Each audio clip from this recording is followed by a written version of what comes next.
Gadewch yn y buddio. O Dduw, ein tad, gofyn yn awr i ni am dy bendith a dy gymorth, yn gofyn i ti o Dduw i fod gyda ni yn y gwasanaeth yma, trwy gydol y prynhawn ac yn ein cymdeithas hefyd. O arglwydd rho i ni fynegiad a gwrandawiad, a fydd y gair yn siarad i'n calonau ni ac fydd y cyfan mwyn dy goniant. Amen. Gadewch i ni ganu emyn rhif 574. 574. Pwy am dwg i'r ddinas gadan, lle mae diwn ar lwyo gwledd. 574. Gadewch i ni sefyll i ganu.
Felly'n croeso chi gwasanaeth y prynawn yma. Fydd lluniaeth ysgafn yn y neuadd ar ôl y cyfarfod. Cyfarfod gweddi nesaf 3 nos Iau, Ebrill 19. Ac roedd Dafydd Morris fod pregethu ni heddiw, ond oherwydd yr amgylchiadau tywydd a ambell i beth arall, roedd e methu a dod y pnawn yma. Ond fe fydd e yn siarad yn y gwasanaeth y Pasg ar nos Iau, 29 o fis Mawrth, gwasanaeth y Pasg, am hanner awr wedi 7. Oedfa nesaf, pnawn Sul, hanner 3, Alun Higham yn pregethu. Fe gymerwn ni'r casged yn awr ac aros ar ein hisedd i gannu emyn 207, emyn rhif 207. Dyma babell y cyfarfod.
Trowch gyda fi i ail llyfr Samuel, pennod 12.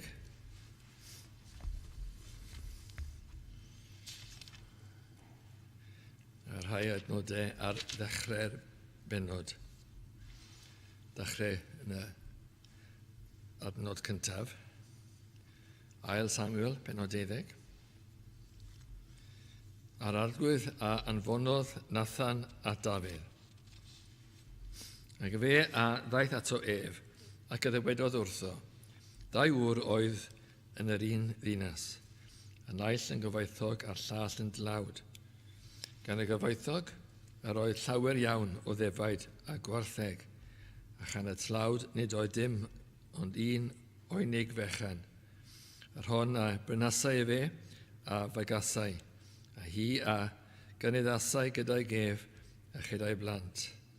O'i damaid ef yn bwytau hi, ac o'i gwpan ef yr yfau hi, ac yn efynwes ef a gorweddau hi, ac yr oedd hi iddo megis merch.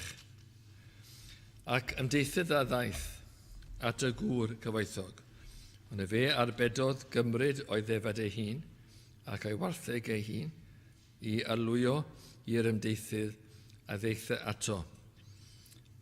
Ond y fe a gymeth oenig y gŵr tlawd, ac y paratodd i'r gŵr a ddeitha ato. A digofan Dafydd a enynodd yn ddirfawr wrth y gŵr, ac y fe ddywedodd wrth Nathan, fel mai byw yr arglwydd. Eog o farwolaeth yw y gŵr a wnaeth hyn. A'r oenig a ddal, e fe adref yn 4 dyblyg, oherwydd iddo wneithio'r y peth hyn, ac nad arbedodd. A dywedodd Nathan wrth Dafydd, ti yw y gŵr. Fel hyn y dywed arglwydd Dduw Israel. Me fi ath eneniais di yn frenin ar Israel. Me fi hefyd ath waredais di o law Saul. Rhoddais hefyd I ti di dy arglwydd a gwragedd dy arglwydd yn dyfynwys. Ac mi roddais I ti di Israel a Juda. A phe rhai fychan bysau fiasau hynny, me fi a roddaswm I ti fwy o lawer. Byham y dyrmygais air yr arglwydd, I wneithio'r drwg yn ei olwg ef, I wreas yr hethiad, a drewais ti ar cleddyf, a'i wraig ef, a gemerais I ti yn wraig. A thi a lleddais ef a chleddyf, mi bion amon. A nawr gan hynny, nid ymedi y chleddyf a di byth. Oherwydd I ti fy nyrmygu I a chymru gwraig o reas yr hethiad I fod yn wraig I ti. Fel hyn y dywed yr arglwydd. Wedyn me fi a gyfodaf i'th erbyn ddrwg oedd di dy hun. A mi addygaf dy wragedd di yng ngwydd dy lygaid. Ac a'i rhoddaf hwynt i'th gymydog. Ac e fe orwedd gyda wragedd di yng ngolwg yr hael hwn. I ti wneithwyr mewn dirgelwch, eto me fi a wnaf y peth hyn gerbron holl Israel a'r cherbron yr hael. A dywedodd Dafydd wrth Nathan, pechais yn erbyn yr arglwydd. A Nathan a dywedodd wrth Dafydd, yr arglwydd hefyd, a dynodd ymaith dy bechod di, ni byddi di marw. Eto, oherwydd I ti beri I elynion yr arglwydd gablu trwy y peth hyn, y plentyn a anwyd I ti a fydd farw yn ddiau. Bendythyr yr arglwydd ei air sanctau. Gadewch I ni droi at yr arglwydd mewn gweddi nawr. O holl alluog a un tad nefol, dyn ni'n dod gyda frondi yn enw gwaredwr Iesu Grist yn diolch a bod na fyddai'n pechodau I gael ac I gael o dy lawdi. Ni'n diolch o Dduw bod ti wedi ymestyn tuag at dynion pechoderus a bod yn fodlon I cynnig iddynt bywyd tragwyddol a maddeu'n pechodau ac hyd yn oed ymuniad gyda'r mab. O Dduw, dyn ni'n diolch I ti am y mawredd y gras yma a mawredd ein iachadwriaeth ni. Nid mawredd iachadwriaeth bach ydyw, ond iachadwriaeth sydd yn mor fawr at y berson fel betai. Mae'r cariad yn gytun at y berson a mae'r gras yn gytun at y berson. Diolch felly o arglwydd I'w yn rhannu. Dyn ni'n diolch I ti am bob peth bach a pob peth mawr. Diolch am pob gras. Dyn ni ddim yn heiddi dim byd. Dim ond yn heiddi barn Duw a dy gofaint. Ond dyn ni'n diolch bod ni wedi derbyn gras a ras ac llawer o ystyriaeth a chariad o dy law o arglwydd. Hyd yn oed cyn I ni I ddod i'r bywyd, roedd y law arno ni ac mewn cariad felly ac yn harwen ac yn cadw ni hyd y dydd I ni ddod i'r bywyd. A wedyn yr amgylchiadau arbennig hynny yn amgylch hynny ni, yn dod yn i'r man I ni edifyrhau a chredi. O arglwydd, ni'n diolch am yr holl hanes hynny. Ac ers ni o Dduw, bod bywyd yn anodd a bod y lle yma llawn trialon a llawn tywyllwch I ryw raddau hefyd y bod ni yn y goleuni. Dyn ni'n diolch bod ti wedi cadw ni hyd yn hyn ac yn y byd yma. Ac yn gofyn yn awr o Dduw I ti I gadw ni eto a I fod gyda ni fel unigolion a teuluoedd a fel cynulleidfa a fel corff. Gofyn o Dduw I ti hystyried ni ac o arglwydd I ddarparu ar ein cyfer ni. Ac I ti o Dduw I fod gyda ni yn y dyddiau ac I agor drysau o dy sofraniaeth. A fydd dim byd yn sefyll o flaen dy wellus o arglwydd. Ydyn ni'n siŵr o hynny A'n gofyn o Dduw i ti i ddod â ni trwy'r byd yma, i ddod â ni i fewn i'r gogoniant mawr. Ac fel y cynion ni nawr, i ni ddod i man yn ymyl diwdod. Mor arbennig yw y dywediad hynny yn yr emyn, a bod gras Duw yn gwenu arno ni. O Dduw, mor fawr yw'r efengil, mor garedig yw e, mor rasol yw e, mor drigarog. Diolch o Dduw yw yn rhannu, dyn ni'n diolch i ti am y cyfan oll yma. Ac bod ni cymaint mewn gwendid, wyt ti'n fodlon o Dduw i'n helpu ni. Yn wir, wrth ni'n meddwl o dy enwau, mae sawl enw hyfryd i gael i'r mab a'r tad a'r ysbryd glân. Diolch o Dduw am yr enw hynny sydd yn gymorth i ni. A wyt ti o Dduw yn cysuro ni. A ti yw y cysurwr mawr. O felly o Dduw, cliw nawr ein gwyddi ni, fod gyda ni trwy y gwasanaeth yma oll i gyd.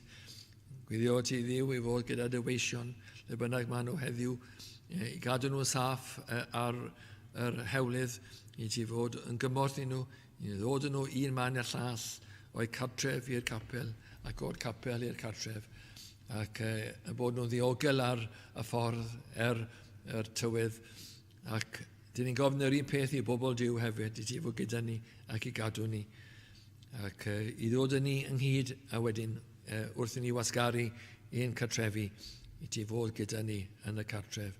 O arglwydd, dyn ni'n gofyn am y fendydd hynny, sydd mor gryf fydd yn cael ei deimlo yn y cartref yn ogystal yn y capel. A hyd yn oed yn y strydoedd, fel oedd hanes un diwygiad yn sôn. O felly, Dduw, cliw nawr, ateb ein gwyddiau, bydda gyda ni yn ein trealon a'n hawsterau, bydda o arglwydd yn agos iawn yn y cyfnodau hynny, ac yn cadw ni. Ac bod ni'n gwangoloni ac yn ofni, o Dduw, tro yr hyd yn oed y cofion hynny yn fendith i ni.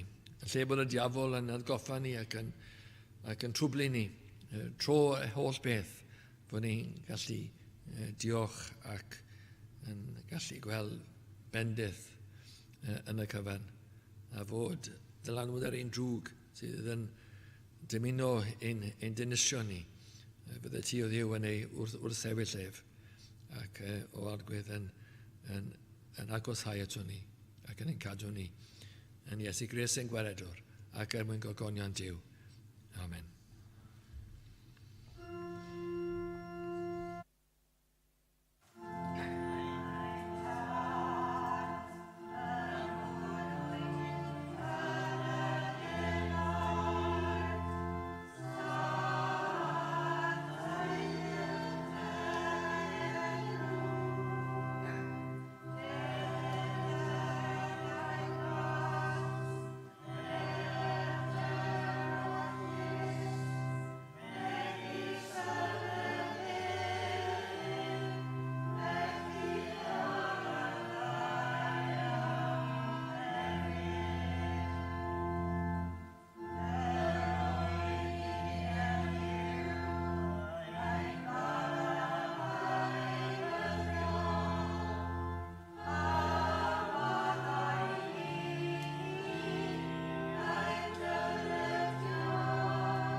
Gyda chi barhau yn ein gwasanaeth ac yn haddoliad ni trwy ganu emyn rhif 69. Fy niw uwch law fy neall, yw gwaith dy ddwylo i gyd, rhyfeddod anerfynol sydd ynddynt oll ynghyd. Eme'n rhif 69, gadewch i ni sefyll i ganu.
Gadewch i ni droi at ail Samuel, penod 12.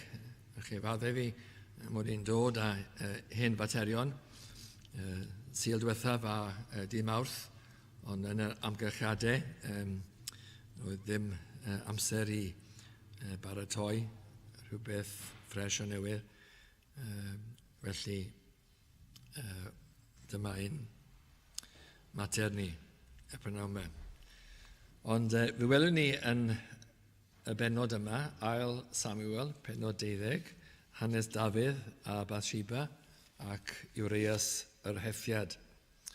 A'r mater cyfarwydd hynny o Dafydd yn godynebu gyda Bathsheba ac mewn ymdrech wedi ni guddio i Pechod yn diweddu yn lladd neu trefnu llofruddiaeth Urias yr Hethiad.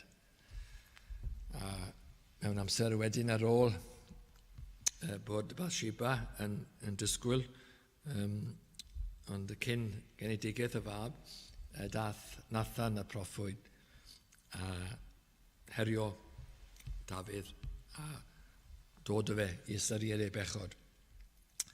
Felly dyna'r hanes sydd o'n blaen ni. Ac beth dwi eisiau gwneud y prynawn yma yw edrych ar, yn gyntaf, y penawdau.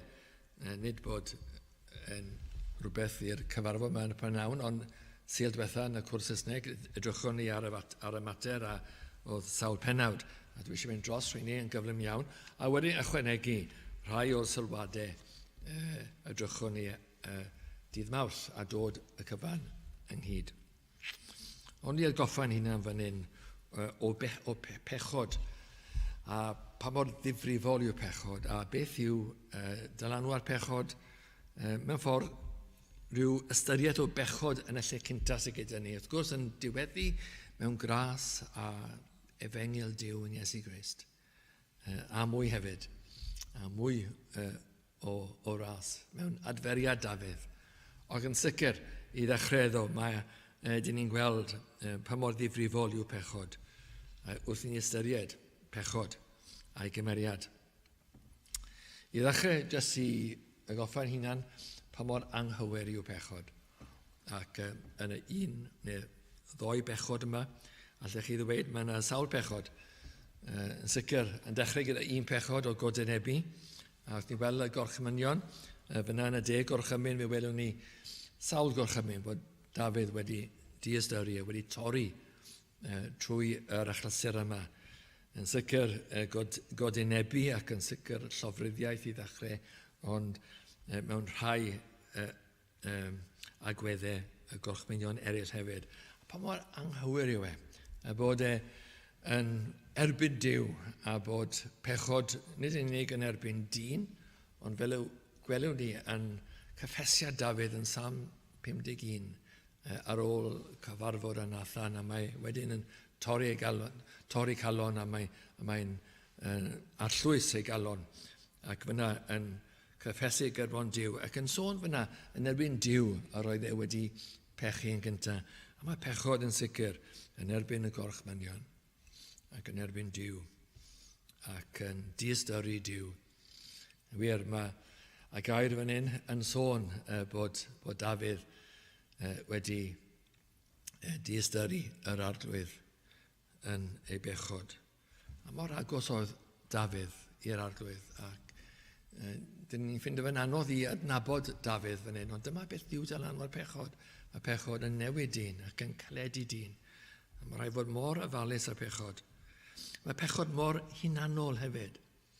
Fe welwn ni fan hyn Dafydd fel dyn, fel arfer, mor ystyriol, ond fan hyn, oedd e dymuno pleser ei hunan yn y anfoesoldeb yma, godynhebu yma, gyda gwraig dyn arall, a wedi cyfan hefyd gwraig dyn ffyddlon iddo fe. Roedd Urias yr hethiad, un o dynion gorau Dafydd, un o dynion mawr Dafydd, ac yn ffyddlon, yn arbennig o ffyddlon i Dafydd. Ond mae Dafydd yn meddwl ond am ei hunan, dymuno pleser a ffordd ei hun ar ôl y pleser ac ddim eisiau cyffesu i bawb ac trio cuddio'r peth, rhyw gydwybod yna. Yn sicr, mae'n trio cuddio'r peth, ond wrth gwrs mae'r cydwybod yma'n mynd ar chwal wrth y fe bechu mewn ffordd gwaith eto a trwy trefnu lladd Urias, trwy roi yn y frwydr ffyrnig a le fydd yn sicr fydd e marw, a marw nath e wrth gwrs trwy trefniad Dafydd. Ond hefyd fe welwn ni fan hyn bod tuedd gyda pechod i oeri y caledu y galon ac mae tuedd gyda galon sydd wedi pechu i ddiystyru y pechod. Fe welwn ni yn adnod 25 yn penod 11. A fyna mae Dafydd yn mynegu i Joab. Yna Dafydd a ddywedodd wrth y genad, fel hyn y dywedi di wrth Joab, na fydded hyn ddrwg yn dy olwg di. Canes yn naill fel y llall a ddefetha y cleddyf. Catanha dy ryfel yn erbyn y ddinas, a distriwch chi a chysura dythau ef. Ond mae bethau'n gweud, wel, dyna yw rhyfel. A fel yma y cleddyf. A mae pobl yn marw mewn rhyfel. A'n diystyrru, taw fe oedd wedi cydio yn y gleddyf, bod e'n diystyrru a jyst yn dweud, wel, hwnna yw, fel mae pethau'n digwydd mewn rhyfel, mae pobl yn marw, a mae Urias wedi marw hefyd. Ac yn gyfleus iawn iddo fo, wrth gwrs, hefyd. Ond pa mor ofnadwy yw hyn?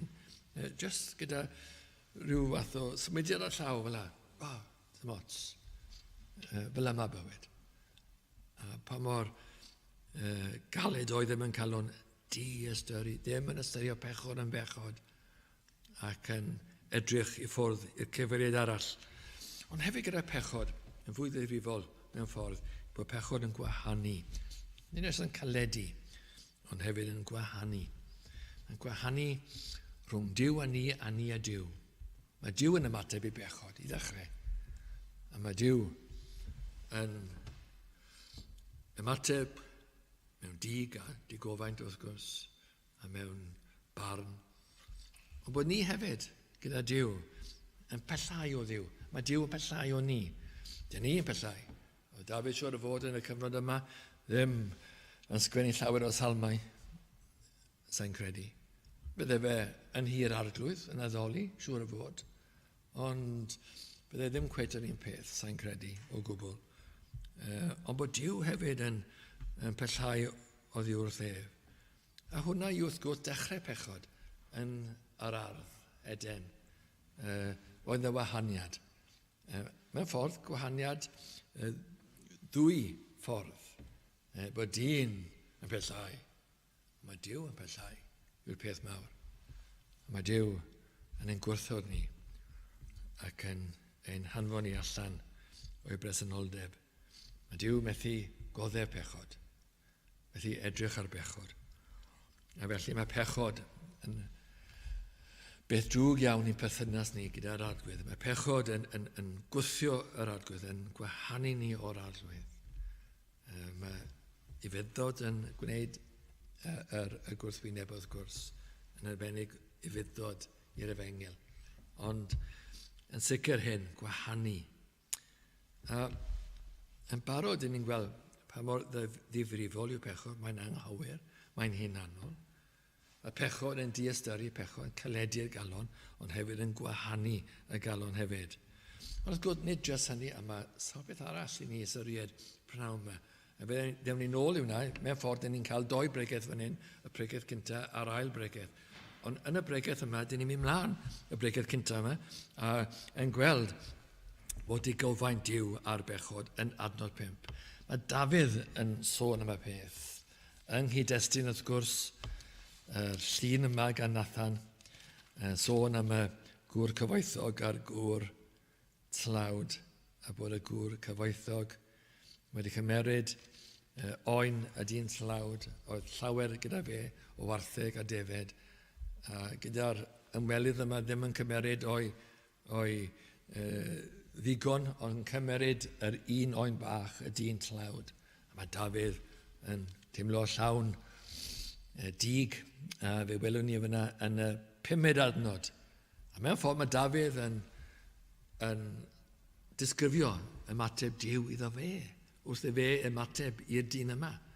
A mae dyn ni'n darllen fan hyn gyda Dafydd, a digofaint Dafydd a enynodd yn ddirfawr wrth y gŵr. Ac yn wir, hwnna sy'n digwydd gyda'n pechod ni. Mae Duw yn enyn yn ddirfawr wrth ein pechod ni. Mae Dafydd yn ddisgrifio yn union digofaint a llyd yr arglwydd. Dyn ni'n nghofio weithiau, taw Duw yw Duw, Jehova. A mae Duw yn llawn sancteiddrwydd. Roedd Duw lun fel y bore yma, yn y cwrdd bore yma, gyda yr arglwydd Iesu yn tawlu allan y pobl o'r deml oedd yn fyna yn gwerthu ac yn prynu ac yn taflu'r byrddau a'r cadeiru a'r arian i gyd ar wasgar. A dyn ni'n gweld yna llyd a digofaint Duw yn erbyn pechod. A mae Duw yn barnu, a mae Duw yn llawn dig a digofaint, llyd yr arglwydd. Ond wedyn fe welwn ni yn yr un adnod, nid jes bod digofaint, ond hefyd mae Dafydd yn disgrifio eto beth yw'r dedfryd. Ac fe welwn ni fyna, mae'n sôn, fel y mae byw yr arglwydd, eog o farwolaeth yw y gŵr a wnaeth hyn. Ac hynny yw diwedd pechod, ynddo. barn Duw. Mae rhaid e fod. Dyn ni'n eog o farwolaeth. A pechod yn beth drwg iawn. Dyn ni mor gyfarwydd ar byd mae'r pechod. Dyn ni'n hofio mae pechod mor ofnadwy, mor dywyll, mor drwg. Ac marwolaeth yw diwedd pechod. A dyn ni'n hofio taw bod Duw yn sanctaidd a bod ni yn bechadurus. A bod Duw yn gweld pob peth ac Duw yn felly yn barnu pob pechod. Pob un pechod. Does dim un pechod bydd Duw ddim yn barnu. Dim un o gwbl. Bydd barn ar y cyfan un ffordd neu'r llall. Yna yn Iesu Grist neu yn y dyn ei hunan. Bydd Duw yn barnu. Does dim modd i un pechod i ddianc iddo gofaint e. Fe fydd Duw yn barnu bob pechod un. Ac yn sicr, marwolaeth yw y cyswllt a pechod. Mae pechod yn arwain i farwolaeth.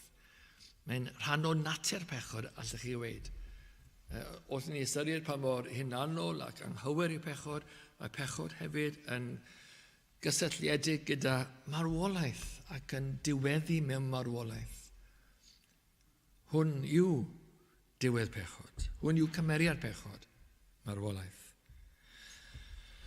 Ond fe welwn ni wedyn yn yr un darn o'r ysgrythyr yma, yr cyhuddiad mawr. Mae'r geiriau yma'n enwog yn dyn nhw. Wrth i Dafydd i ymateb i'r stori yma. Wedyn mae Nathan yn aros ei gyfle a mae'n dweud jyst yn yr 7th adnod, ti yw y gŵr. Ti yw y gŵr. Dwi'n siŵr fel bedodd Nathan ag geiriau yna. Falle'n dawel. Siŵr o Nathan yn caru Dafydd. Neu falle'n gryf gyda einiad Duw. Dwi'n siŵr. Ond ar un tro ni'n meddwl byddai'n dweud e mewn ffordd uchel a cryf. Ti yw y gŵr. Ond falle mwy tawel. Ti yw y gŵr. Ti yw y gŵr. Wel, yna chi foment. Dychmygwch calon Dafydd ar y foment yna. Wrth i'r geiriau yna. A oedd e'n deall, ond oedd e? Oedd e'n deall yn syth.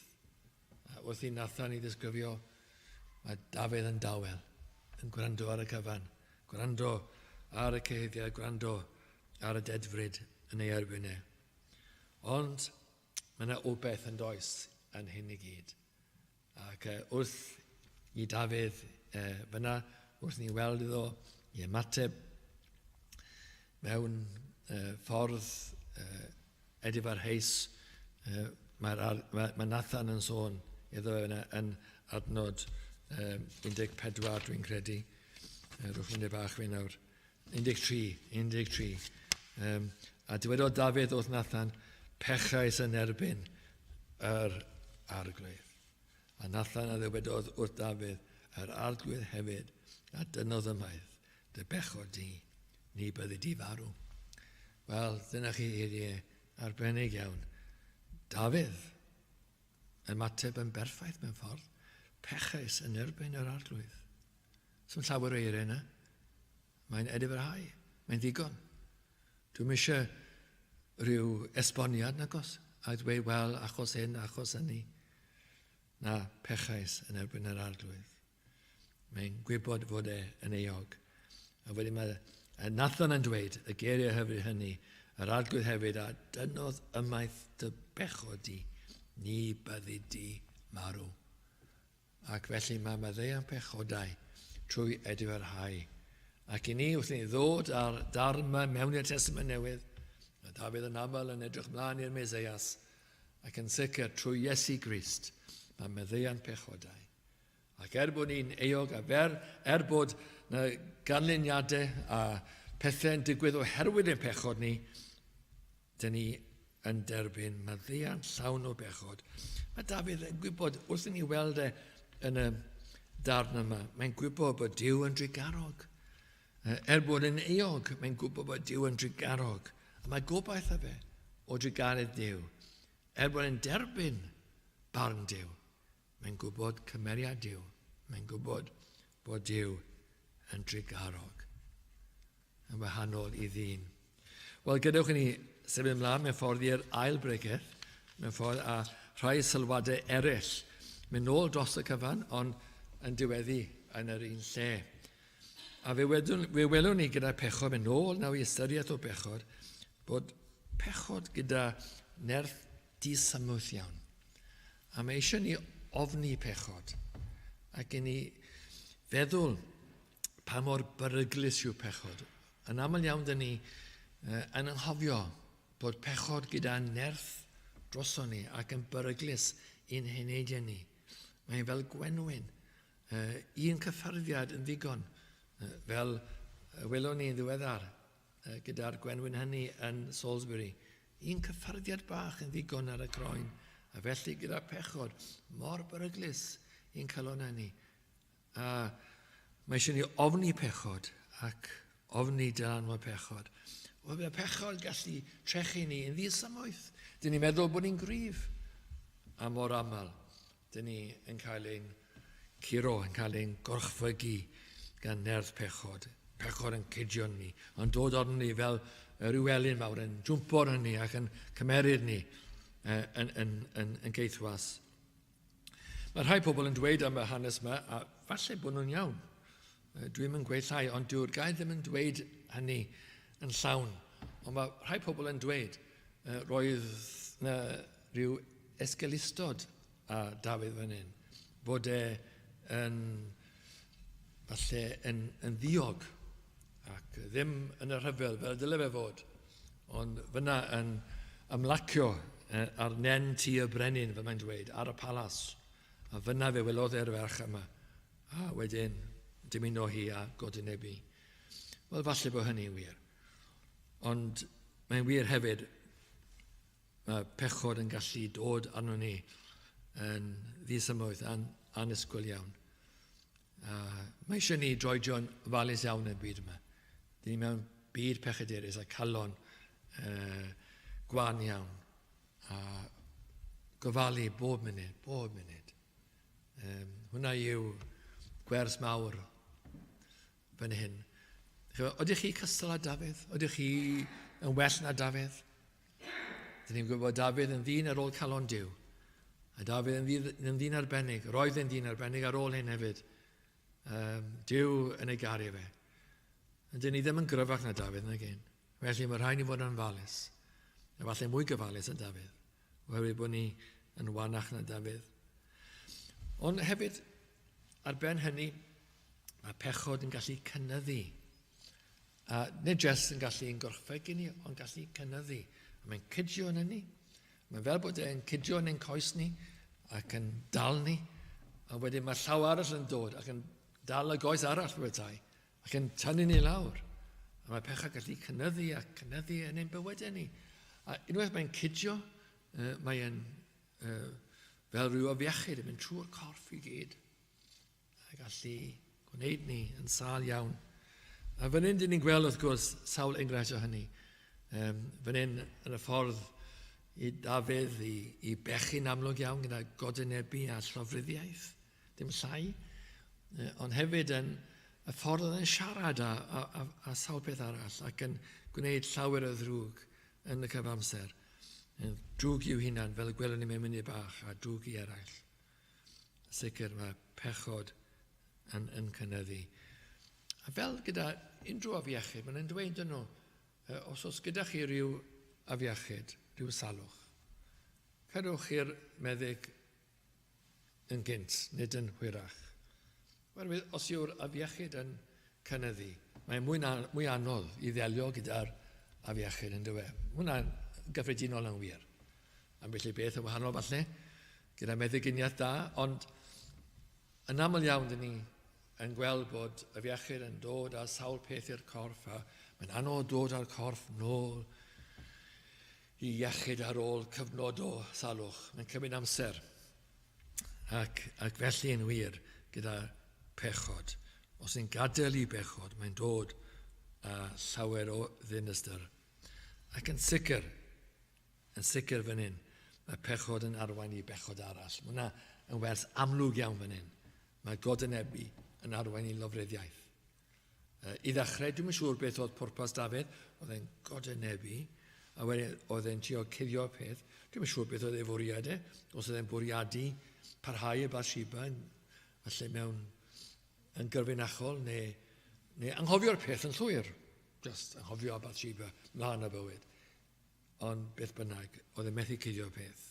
Mae'n arwen i lofruddiaeth. Wrth gwrs, hwnna yw problem mawr pechod. Dyn ni ddim eisiau fod yn gyhoeddus. Mae rhaid ni gweud celwydd. Mae rhaid ni guddio. A mae pechod yn dod â llawer o bechodau eraill i'n bywyd ni. Mae'n anodd i gadw fe lawr. Mae'n cynyddu ac mae'n cael brodyr a chwiorydd. Hwn yw tuedd pechod. Unwaith chi'n gadael un trwy y drws, mae'r cyfeillion i gyd yn dod hefyd. Ond y peth mawr o'n i'n sôn yn gynt, mae pechod yn achosi difrod mawr. Just meddylwch fan hyn, pa mor ddrwg a gymaint o ddrwg gwnaeth pechod. Yn gyntaf i Dafydd ei hunan, nath e ddrwg ei hunan yn dod yn sicr. A'i fywyd e.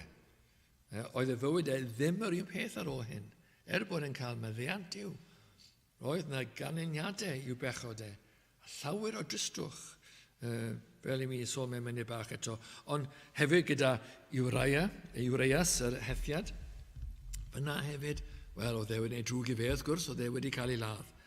A Bathsheba, oedd hi mewn priodas anwyl iawn. Oedd e wedi torri briodas na, briodas. A'r bachgen bach, wrth gwrs. Oedd e wedi marw herwydd Dafydd, y bachgen bach. A hefyd y bobl, y Joab yn siomi yn Dafydd. A'r palas, oedd y palas yn gwybod, pobl y palas y gweision i gyd yn gwybod oherwydd bod Dafydd wedi trefnu'r peth a gofyn i'r ferch i ddod i'r palas. O'n nhw gyd yn gwybod, a ydych chi'n gwybod beth yw tuedd, swyddfa neu lle gwaith, pawb yn siarad â'i gilydd, a fydd y pawb yn gwybod am yr achlysur yma. A siomi pobl Duw. A hyd yn oed gelynion Duw yn cael achos i edrych ar yr achos a i edrych mewn barn. Ond pobl Duw yn dioddef trwy hynny i gyd. A fel yn ni sôn just nawr, mae pechod yn taflu cysgod hir ar fywyd. Roedd yna fenyw, mae rhai ni'n cofio hi, falle ddim pawb, yn aelod yng Nghapel yn had, Capel y Wain Caerdydd, ac yn dod o gefndir pechadurus, ac yn dod i'r bywyd, ac yn hyfryd iawn, wir yn dod i'r bywyd, yn ffordd trawiadwy iawn ac yn glir iawn, ac yn diolch i Dduw am ei ras a'i faddeuant e. Ond fe wedodd y wraig yma, dad yn aml yn dyfynnu hi, mae pechod yn taflu cysgod hir. A fel y wedon ni a dim awrth, cysgod hir a llydan hefyd. Ni ystyried y holl bobl yma cael ei effeithio ac yn dioddef difrod oherwydd Dafydd. Mae yna gysgod ar Dafydd, ei fywyd e, cysgod ar bobl eraill hefyd. A wrth gwrs, dyn ni pechu trwy'r amser wrth gwrs. Ond mae ambell i bechod yn fwy gyhoeddus a mwy trawiadol. Oedd y Duw yn cadw ni, rhaid gyda fath bethau. Pa mor siomedig yw rhai pechodau. Bob pechod yn ddifrifol, rhai pechodau yn cael dylanwad arbennig falle am ryw reswm neu'r llall. Ond yn sicr yn taflu cysgod hir a llydan. Ond yn yr ail bregaeth mae nawr, o'n i'n mynd mlaen mewn ffordd i'r rhan o'r efengyl a fe welwn ni fan hyn ymyraeth Duw. Ac bod yn boenus i ddechrau, Duw yn anfon Nathan. Nathan yn siarad, ti yw y gŵr. Ond hwn yw dechrau gras Duw. Mae Duw mynd i ddangos trigaredd tuag at Dafydd. A hwn yw dechrau. Ar y dechrau falle ddim mor hwylus a hynny, ti yw y gŵr. Ond mwyn i fe edifyrhau, ac mwyn i Dduw i ddangos trigaredd, mae rhaid i'r broses i ddechrau. Oherwydd fel yr ydyn ni, dyn ni'n mynd mewn pechod, a bydd ddim yn diwedd ar y peth, ac yn gorffen mewn marwolaeth mawr. Ond mae Duw yn y ras yn ymyrryd. A hwnna yw gobeith i chi y prynawn yma, bod Duw yn ymyrryd. Wrth ni'n feddwl am yr angredadyn, bod Duw yn ymyrryd yn eich bywyd chi, a'n dod i chi i feddwl mewn ffordd gwell, ac i ystyried, ac i ystyried eich pechod chi, ac i dimlo'ch pechod chi, ac i edifyrhau, ac yn siarad mewn ffordd gweddus. A falle tawel hyd yn oed gyda Duw. Duw wedi pechu. Fydde hwnna'n ddigon bydde fe. Duw wedi pechu. Madde fi o Dduw. Wel, gras yw Nathan. Pregethwr Efengil yw Nathan mewn ffordd yn dod. Bod ni'n gallu cymryd hwn yn hanes y Cristion yn gywiriad wrth gwrs, a wedi Cristion oedd Dafydd, mae'r egwyddorion yn wir i'r angredadyn hefyd. Ni'n gweld fan hyn ffyrdd Duw i dod a Efengil i'r galon, ond hefyd i'r Cristion. Mae yna wersi fan hyn i'r Cristion hefyd. Ond nodwch yn arbennig ymateb Dafydd. Mae iaith Dafydd yn drawiadol iawn fan hyn. Dwi'n hoffi'r penodau yma o safbwynt iaith Dafydd. Ac ar y dechrau mor oer, ond unwaith mae Nathan yn siarad, hyfryd yw geiriau Dafydd. Weithiau'n fyr iawn, oherwydd ei ogwryddau. Dwi wedi pechu. Ac ydych chi'n gweld hwyrach pryd mae'n dioddef o farn Duw, mae'n derbyn. Mae Duw yn gwneud yn gywir. Dwi ddim yn ymladd. Mae'n gwybod bod Duw yn drigarog, a mae'n gobeith mewn drigaredd, a gobeithio mewn drigaredd, a mae'n gofyn am drigaredd, ond mae'n derbyn llaw Duw hefyd. Mae rhywbeth mwyaf arbennig am iaith a ffyrdd Dafydd fan hyn. Mae fel bod nid jyst yn derbyn rhagluniaeth Duw, bod e'n heiddi barn, ond hefyd mae e'n gobeithio am ras, a hefyd mae e'n diolch am unrhyw ras. Hwna yw ysbryd Dafydd fan hyn. Mae'n diolch am y peth bach. Os oedd gael unrhyw ras, mae'n diolch. A hwna dyle fod calon y Cristion. Ni'n gwybod bod ni'n heiddi barn Duw. Os yw Duw yn dangos ni gras bach iawn, i ni ddiolch am y gras ni. Mae hwnna o law Duw. Bach yw e, o le dath y peth bach yn ni. O law Duw. Os yw Duw yn dangos gras i chi, mewn beth lleia bach, cofiwch taw gras yw e, a diolchwch amdano fe. A falle'n wir, fe gewch chi rasysau mawr a gras a ras. Wel, y peth mawr ni'n gorffen gyda y prynawn yma yw adfer Dafydd. A fan hyn fe welwn ni wersi i'r Cristion a'r angredadyn hefyd. I'r angredadyn wrth gwrs, dyn ni'n gweld maddeuant pechodau. A bod Duw yn tynnu ymaith i'n pechodau ni. Ond fe welwn ni hynny a'r egwyddor hynny yn y Cristion. A wrth i sôn am y Cristion, as ni'n feddwl am yr angredadyn, pa mor hyfryd yw'r Efengil. Fan hyn dyn ni'n gweld Dafydd. A hwn yw sefyllfa yr Efengil, bod ni wedi'n cael ein hachub, bod ni yn wylo Duw, bod ni wedi derbyn maddeuant pechodau trwy Iesu Grist, a bod y geiriau yma yn adnod 13 yn wir. Mae Duw wedi tynnu ymaith ein pechod ni, tynnu ymaith ein pechod ni, oddi arno ni i roi ar Iesu Grist. Hwna yw yr Efengil wrth gwrs, nid jyst tynnu ymaith pechod. Le aeth y pechod? Tynnu ymaith pechod. Le aeth pechod Dafydd? Aeth pechod Dafydd ar Iesu Grist. Ie'r pechod yma. Fyna mae'r pechod yma.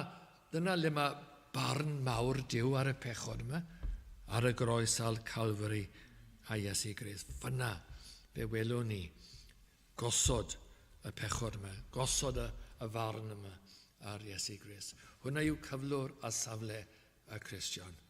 Ond wrth gwrs, bod ni'n cael maddeuant pechodau, bod ein pechod ni wedi cael ei dynnu ymaith ar ei osod ar Iesu Grist.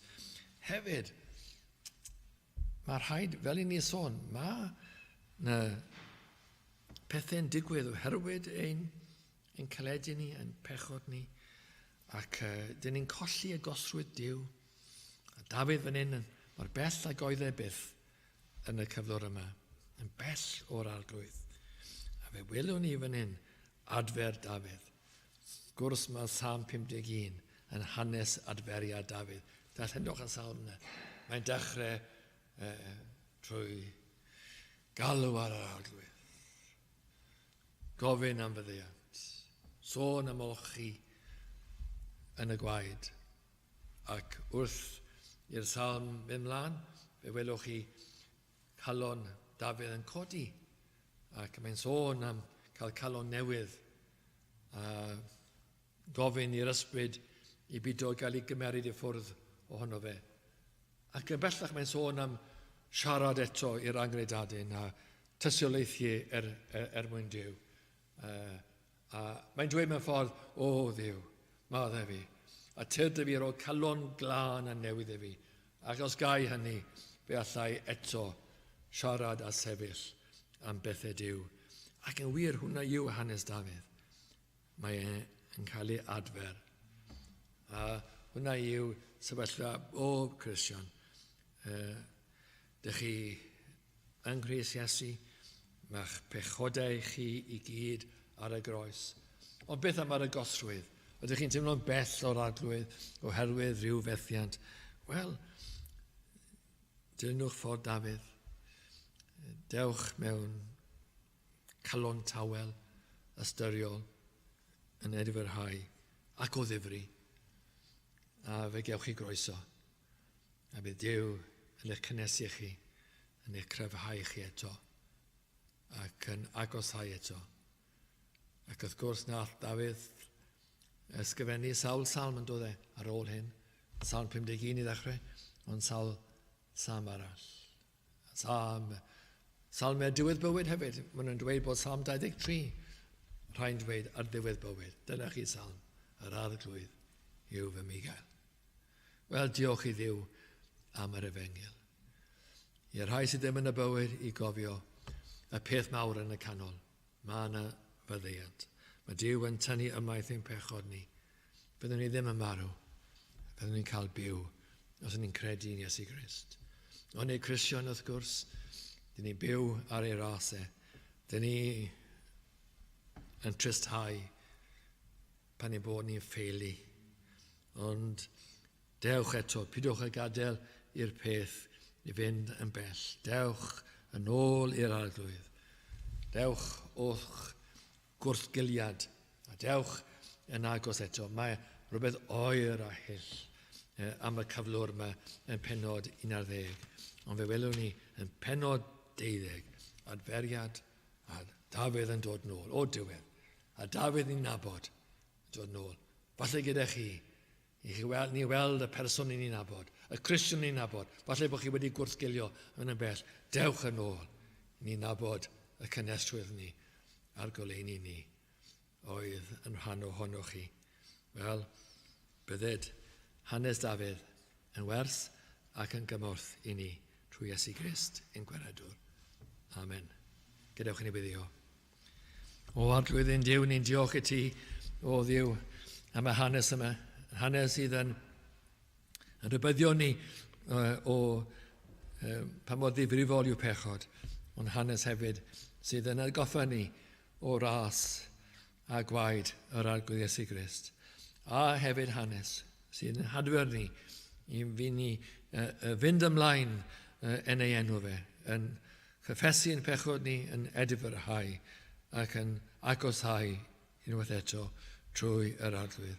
Yn gwybod o Dduw yn bod yn eol gyda fron ac yn gofyn oherwydd bod ni'n credu dy fod yn Dduw trigarog i ni dderbyn gras a ras o dy law yn enw Iesu Grist. Amen.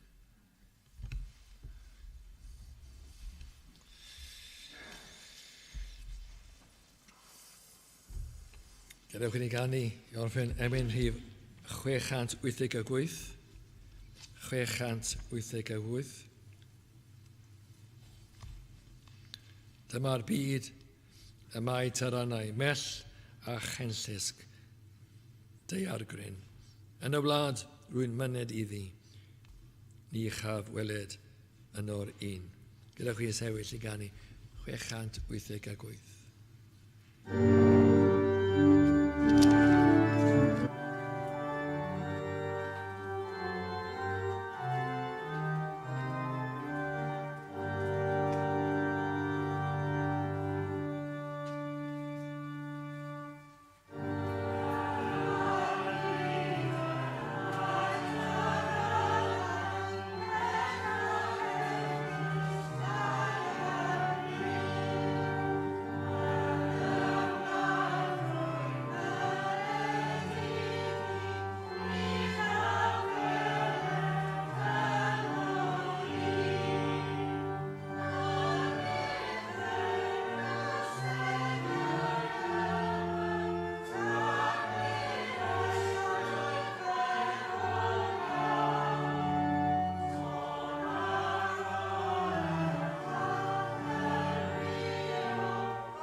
Eithir hwn a ddichon eich cadw chi'n ddigwymp, a'ch gosod ger bron ei goniant efn ddifeus mewn gorfoledd.